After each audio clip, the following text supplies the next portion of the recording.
ఈరోజు ఈ వీడియోలో మనం 'careful what you wish for' అనే మూవీని ఎక్స్‌ప్లెయిన్ చేసుకోబోతున్నాము. ఈ మూవీలో ఉండే కుర్రోడు ఇంటి పక్కనున్న ఆంటీ పైన మనసు పడతాడు. కానీ ఆ ఆంటీ మాత్రం ఇతని జీవితాన్నే మార్చేస్తుంది. మరి ఆ ఆంటీ ఈ అబ్బాయిని ఏం చేసింది? వీళ్ళిద్దరికీ ఏం జరిగిందో తెలుసుకోవాలి అనుకుంటే ఇక మూవీ స్టోరీలోకెళ్ళిపోవాలి. మనం కూడా ఏమాత్రం ఆలస్యం చేయకుండా మూవీ స్టోరీలోకి వెళ్ళిపోదాం. కథ మొదలవుతుంది నార్త్ క్యారోలినాలోని ఒక బీచ్ టౌన్‌లో. ఆ ప్లేస్‌కి 18 సంవత్సరాలు ఉన్న డగ్ వేసవికాలం సెలవుల్ని ఎంజాయ్ చేయడం కోసం తన పేరెంట్స్‌తో కలిసి వస్తాడు.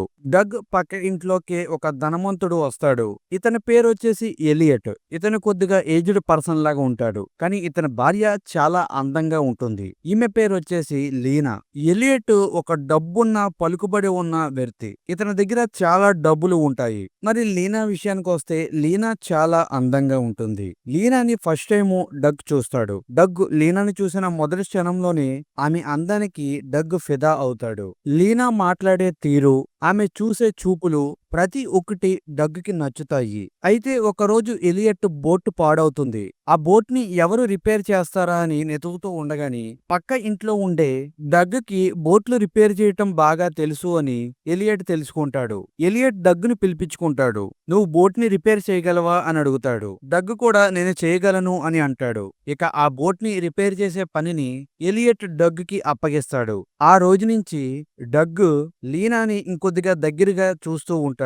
లీనా కూడా డగ్‌ని ఇంప్రెస్ చేయడానికే అన్నట్టుగా అతని ముందు చాలా ఎక్స్‌పోజింగ్ చేసుకుంటూ అతనిని రెచ్చగొట్టే విధంగా అతని ముందు తిరుగుతూ ఉంటుంది. అలాగా కొన్ని రోజులకి వీళ్ళిద్దరూ క్లోజ్‌గా మాట్లాడుకోవడం మొదలుపెడతారు. లీనా తన బాధల్ని డగ్‌తో చెప్పుకుంటం మొదలుపెడుతుంది. లీనా డగ్‌తో చెప్తుంది, నేను ఇంట్లో అసలు హ్యాపీగా ఉండటం లేదు. నా భర్త ఎప్పుడూ నన్ను ఇబ్బంది పెడుతూ ఉంటాడు. నన్ను కొడుతూ ఉంటాడు. నన్ను ఇంట్లో పెంచుకుంటే డాగ్ లాగా ట్రీట్ చేస్తూ ఉంటాడు. నాకసల ఫ్రీడమ్‌ని ఇవ్వడు. ఎప్పుడు కావాలంటే అప్పుడు నాతో ఇంటిమేట్ అవ్వటానికి ట్రై చేస్తూ ఉంటాడు. నన్ను అసలు అర్థం చేసుకోడు అని తన బాధని లీనా డగ్‌తో చెప్పుకుంటుంది. డగ్ కూడా లీనా పడే కష్టాలు విని చాలా బాధపడతాడు. అలాగా మరికొన్ని రోజులకి వీళ్ళిద్దరి మధ్యన ఫిజికల్ రిలేషన్‌షిప్ కూడా స్టార్ట్ అయిపోతుంది. ఎలియట్‌కి తెలియకుండా వీళ్ళిద్దరూ చాలా ప్లేసుల్లో కలిసి ఇంటిమేట్ అవుతూ ఉంటారు. అయితే ఒకరోజు డగ్ తన రూమ్‌లో ఉండి పని చేసుకుంటూ ఉండగానే పక్క ఇంట్లో లీనా అలాగే ఎలియట్ వీళ్ళిద్దరూ గొడవ పడుతున్నట్టు పెద్ద పెద్ద అరుపులు వినిపిస్తూ ఉంటాయి. డగ్ ఏం జరిగిందా అని పరిగెట్టుకుంటూ లీనా ఇంటికి వెళ్లి చూస్తాడు. అక్కడ నేలపైన ఎలియట్ చనిపోయి పడి ఉంటాడు. డగ్ అది చూసి షాక్ అవుతాడు. ఏం జరిగింది అని లీనాని అడుగుతేని డగ్ నన్ను ఫోర్స్ చేయబోయాడు. నేను అతన్ని గట్టిగా వెనక్కి నెట్టాను. అప్పుడు అతని తల గోడకి తగిలి అతను చడిపోయాడు. నేను కావాలని చంపలేదు అని లీనా చెప్తూ ఉంటుంది. డగ్‌కి అసల ఏమీ అర్థం కాదు. ఇంకొక వైపేమో లీనా ఇక్కడ జరిగింది బయటికి చెప్పకు, తెలిస్తే నన్ను జైల్లో వేస్తారు. నేను ఇప్పటికే ఎన్నో కష్టాలు అనుభవించాను. ఇప్పుడు నా జీవితాన్ని నేను జైల్లో గడపలేను. నన్ను అర్థం చేసుకో అని డగ్ దగ్గరికొచ్చి అతన్ని టచ్ చేస్తూ అతనికి చెప్తూ ఉంటుంది. కానీ డగ్ మాత్రం చాలా భయపడుతూ ఉంటాడు. లీనా కావాలని చేయలేదులే, పొరపాటున జరిగి ఉండొచ్చు. అయినా లీనా చాలా మంచిది అని డగ్ లీనాకి హెల్ప్ చేస్తాడు.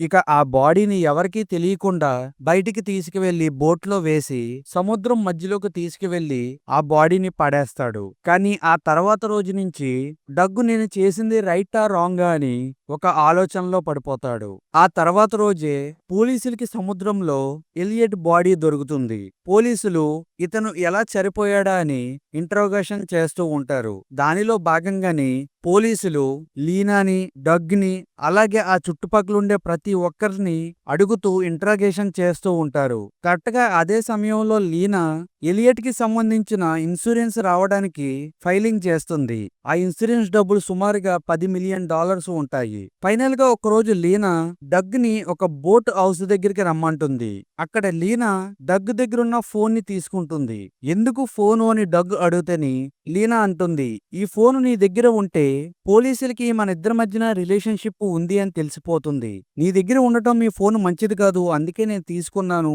నేను ఎవరికీ తెలియకుండా దాస్తాను. అలాగే మనం కొన్ని రోజులు దూరంగా ఉందామని లీనా డగ్‌తో అంటుంది. డగ్ కూడా దానికి సరే అని అంటారు. ఇంకొక వైపు పోలీసులు ఆ కేస్‌ని చాలా సీరియస్‌గా తీసుకుంటారు. అందులో ఒక లేడీ ఆఫీసరు డగ్ దగ్గరకొచ్చి అతని ఫ్యామిలీకి సంబంధించిన డిఎన్ఏ అలాగే డగ్ డిఎన్ఏని తీసుకుంటారు. వీళ్ళ బ్లడ్ శాంపిల్స్ ని కూడా తీసుకుంటారు. అయితే వీళ్ళు సీరియస్ గాని ఎలియట్ కి సంబంధించిన ఇంటిని చెక్ చేస్తూ ఉండగాని ఒక ప్లేస్ లో వీళ్ళకి డగ్ కి సంబంధించిన బ్లడ్ దొరుకుతుంది. పోలీసులు ఆ బ్లడ్ ని చూసి ఈ హత్య డగ్గే చేశారు అనుకుని అతన్ని పట్టుకోవడం కోసం వెళ్తారు. చివరికి పోలీసులు డగ్ ని పట్టుకుంటారు. అయితే డగ్గు నేనేమీ చేయలేదు అని జరిగిన విషయమంతా పోలీసులకి చెప్తారు. కానీ పోలీసులు నమ్మాలి అంటే సాక్ష్యం కావాలి. డగ్గు చాలా బతిమాలి నాకు కేవలం ఒక 10 నిమిషాలు టైం ఇవ్వండి. నా ఫోన్లోని నాకు లీనాకి మధ్యన జరిగిన చాటింగ్ అంతా ఉంది. అందులోనే అన్ని ప్రూఫ్స్ ఉన్నాయి అని చెప్తాడు. పోలీసులు కూడా ఇతనికి చివరగా ఒక ఛాన్స్ ఇద్దామని అనుకుంటారు. సరే వెళ్ళు ఏ ప్రూఫ్ ఉందో తీసుకురా అని పోలీసులు అనటంతో డగ్ చాలా ఫాస్ట్ గా తన సైకిల్ ని వేసుకుని బోట్ హౌస్ దగ్గరికి వెళ్లి అక్కడ ఉన్న తన ఫోన్ గురించి వెతుకుతూ ఉంటారు. అయితే ఆ ప్లేస్ కి లీనా వస్తుంది. లీనా ఒకటేసారి తన ఒంటిపైన ఉన్న బట్టల్ని చించేసుకుని డగ్గు అతన్ని రేప్ చేస్తున్నట్టు క్రియేట్ చేస్తుంది. అప్పుడే డగ్గు కూడా ఒక కొత్త విషయం తెలుస్తుంది. లీనా అసలు పేరు లీనా కాదు అని, ఆమె ఫేక్ ఐడెంటిటీతో ఇక్కడ చలామణి అవుతుంది అని డగ్ తెలుసుకుంటారు. కానీ లీనా మాత్రం తన బట్టల్ని చించేసుకుని డగ్ని తన పైన వేసుకుని లీనా నటిస్తూ ఉంటుంది. కరెక్ట్ గా అదే సమయంలో అక్కడికి పోలీసులు వస్తారు.